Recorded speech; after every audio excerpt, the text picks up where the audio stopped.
Hey everybody, welcome to the church building. We are continuing our Bible read through cover to cover. We're back in Numbers. We got through some very challenging chapters 1 through 4, and now we're getting to a little bit more of a narrative, a little bit more, I don't know. It flows a little bit better. It's not all about the numbers. Not as much about the numbers. All right, I'm going to start with chapter 5. Might do 4 chapters. I'm not sure. I kind of want to go for a walk. It's starting to get dark outside. We'll see what I can do. Let's dive right in. Chapter 5. The Lord spoke to Moses, saying, "Command the Israelites to put out of the camp everyone who is leprous or has a discharge, and everyone who is unclean through contact with a corpse. You shall put out both male and female, putting them outside the camp. They must not defile their camp, where I dwell among them."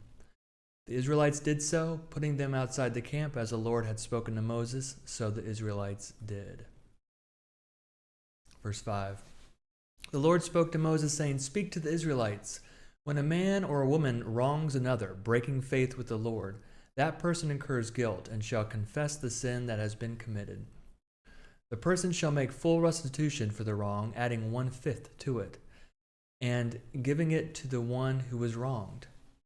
If the injured party has no next of kin to whom restitution may be made for the wrong, the restitution for the wrong shall go to the Lord for the priest, in addition to the ram of atonement, with which atonement is made for the guilty party.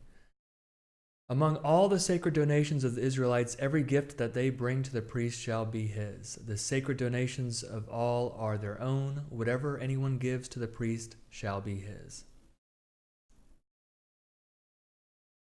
Here's where things get interesting, I believe. The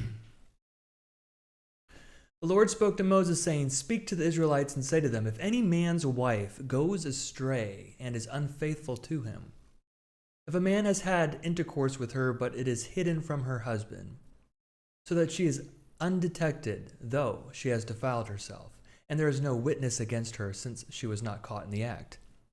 If a spirit of jealousy comes on him, and he is jealous of his wife who has defiled herself, or if a spirit of jealousy comes on him, and he is jealous of his wife, though she has not defiled herself, then the man shall bring his wife to the priest, and he shall bring the offering required for her, 1/10 of an ephah of barley flour. He shall pour no oil on it and no frankincense on it, for it is a grain offering of jealousy, a grain offering of remembrance, bringing iniquity to remembrance." Verse 16, the priest shall bring her near and set her before the Lord. The priest shall take holy water in an earthen vessel, and take some of the dust that is on the floor of the tabernacle and put it into the water. The priest shall set the woman before the Lord, dishevel the woman's hair, and place in her hands the grain offering of remembrance, which is the grain offering of jealousy.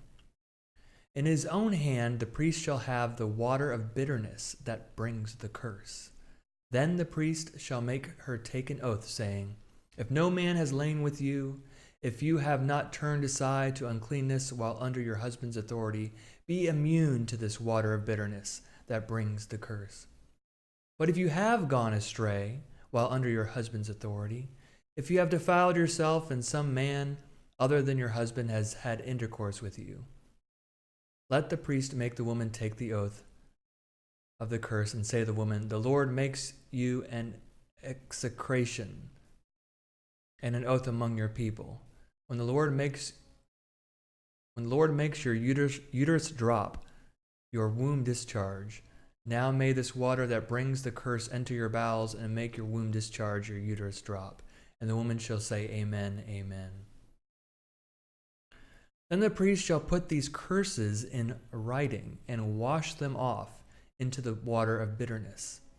He shall make the woman drink the water of bitterness that brings the curse, and the water that brings the curse shall enter her and cause bitter pain. The priest shall take the grain offering of jealousy out of the woman's hand, and shall elevate the grain offering before the Lord and bring it to the altar. And the priest shall take a handful of the grain offering as its memorial portion, and turn it into smoke on the altar, and afterwards shall make the woman drink the water. When he has made her drink the water, then, if she has defiled herself and has been unfaithful to her husband, the water that brings the curse shall enter into her and cause bitter pain, and her womb shall discharge, her uterus drop, and the woman shall become an execration among her people. But if the woman has not defiled herself and is clean, then she shall be immune and be able to conceive children. This is the law in cases of jealousy when a wife, while under her husband's authority, goes astray and defiles herself, or when a spirit of jealousy comes on a man and he is jealous of his wife. Then he shall set the woman before the Lord, and the priest shall apply this entire law to her. The man shall be free from iniquity, but the woman shall bear her iniquity. And there you have it, Numbers chapter 5. Probably, easily, one of the top strangest passages I've read in the Bible. This special water that brings a curse with handwriting washed into it that somehow indicates if someone is guilty or not.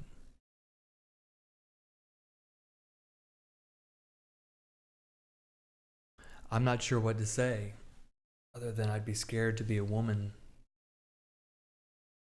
or a wife who has a husband who has a feeling of jealousy come over him. I don't know. We have to assume with this narrative that God is in control and this law works. I mean, if he's appearing in a pillar of fire, he can make water, special water, do its trick. So I don't want to overthink it. But it definitely is an odd, an unusual passage, not something you hear ever. Chapter 6 of Numbers. The Lord spoke to Moses, saying, "Speak to the Israelites and say to them, when either men or women make a special vow, the vow of a Nazirite, to separate themselves to the Lord, they shall separate themselves from wine and strong drink. They shall drink no wine, vinegar, or other vinegar, and shall not drink any grape juice, or eat grapes, fresh or dried. All their days as Nazirites, they shall eat nothing that is produced by the grapevine, not even the seeds or the skins. All the days of their Nazirite vow, no razor shall come upon their head, until the time is completed for which they separate themselves to the Lord. They shall be holy. They shall let the locks of the head grow long. All the days that they separate themselves to the Lord, they shall not go near a corpse. Even if their father or mother, brother or sister should die, they may not defile themselves, because their consecration to God is upon the head. All their days as Nazirites, they are holy to the Lord. If someone dies very suddenly nearby, defiling the consecrated head, then they shall shave the head on the day of their cleansing.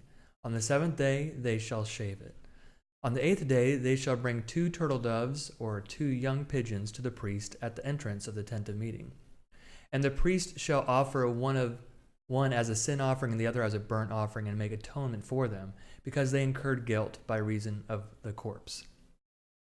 They shall sanctify the head that same day, and separate themselves to the Lord for their days as Nazirites, and bring a male lamb a year old as a guilt offering. The former time shall be void, because the consecrated head was defiled. This is the law for the Nazirites when the time of their consecration has been completed. They shall be brought to the entrance of the tent of meeting, and they shall offer their gift to the Lord, 1 male lamb a year old without blemish as a burnt offering, 1 ewe lamb a year old without blemish as a sin offering, 1 ram without blemish as an offering of well-being, and a basket of unleavened bread, cakes of choice flour mixed with oil, and unleavened wafers spread with oil, with their grain offering and their drink offerings. The priest shall present them before the Lord and offer their sin offering and burnt offering, and shall offer the ram as a sacrifice of well-being to the Lord with the basket of unleavened bread. The priest shall also The priest also shall make the accompanying grain offering and drink offering. Then the Nazarites shall shave the consecrated head at the entrance of the tent of meeting, and shall take the hair from the consecrated head and put it on the fire under the sacrifice of well-being. The priest shall take the shoulder of the ram when it is boiled, and one unleavened cake out of the basket, and one unleavened wafer, and shall put them in the palms of the Nazarites, after they have shaved the consecrated head. Then the priest shall elevate them as an elevation offering before the Lord. They are a holy portion for the priest, together with the breast that is elevated and the thigh that is offered. After that, the Nazarites may drink wine. Verse 21, this is a law for the Nazarites who take a vow. Their offering to the Lord must be in accordance with the Nazarite vow, apart from what else they can afford. In accordance with whatever vow they take, so they shall do, following the law for their consecration. The Lord spoke to Moses, saying, Speak to Aaron and his sons, saying, Thus you shall bless the Israelites. You shall say to them, The Lord bless you and keep you. The Lord make his face... I got to get this right because this is a common repeated phrase. The Lord bless you and keep you. The Lord make his face to shine upon you and be gracious to you. The Lord lift up his countenance upon you and give you peace. So they shall put my name on the Israelites, and I will bless them. I'm going to stop there for today. I might try going for a walk. There's still some light out. I need some dinner too. Anyway, interesting reading. Numbers 5 and 6. We'll continue on. Hope you're doing well. Thanks for continuing with me through this journey through the Bible. See you later.